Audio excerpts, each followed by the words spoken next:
नाजरीन, उर्दू ग्राफी में खुश आमदीद। कैसे हैं आप?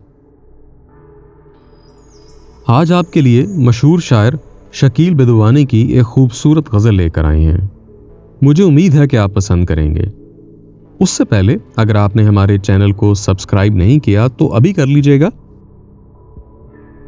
और बेल के आइकन पर क्लिक कर दीजिए ताकि आने वाली वीडियोस की इत्तला आपको बर वक्त मिल सके। मेरे हम नफस, मेरे हम नवा, मुझे दोस्त बन के दगा न दे।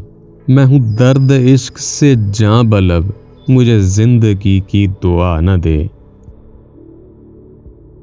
मेरे दागे दिल से है रोशनी, इसी रोशनी से है जिंदगी। मुझे डर है ए मेरे चारगर, ये चराग तू ही बुझा न दे।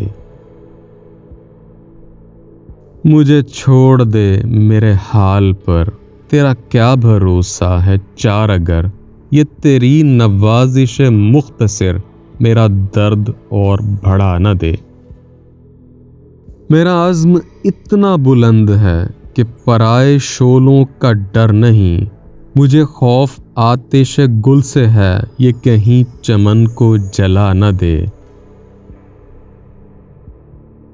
वो उठे हैं लेके खमो सबू, अरे ओ शकील कहाँ है तू। तेरा जाम लेने को बज़्म में कोई और हाथ बढ़ा न दे। मेरे हम नफस, मेरे हम नवा, मुझे दोस्त बन के दगा न दे। मैं हूँ दर्द इश्क से जां बलब, मुझे जिंदगी की दुआ न दे। जी, तो कैसी लगी आपको ये गज़ल? मुझे उम्मीद है कि पसंद आई होगी। अगर पसंद आई तो इस वीडियो को लाइक और शेयर ज़रूर कीजिएगा, इससे हौसला अफजाई होगी। बहुत शुक्रिया।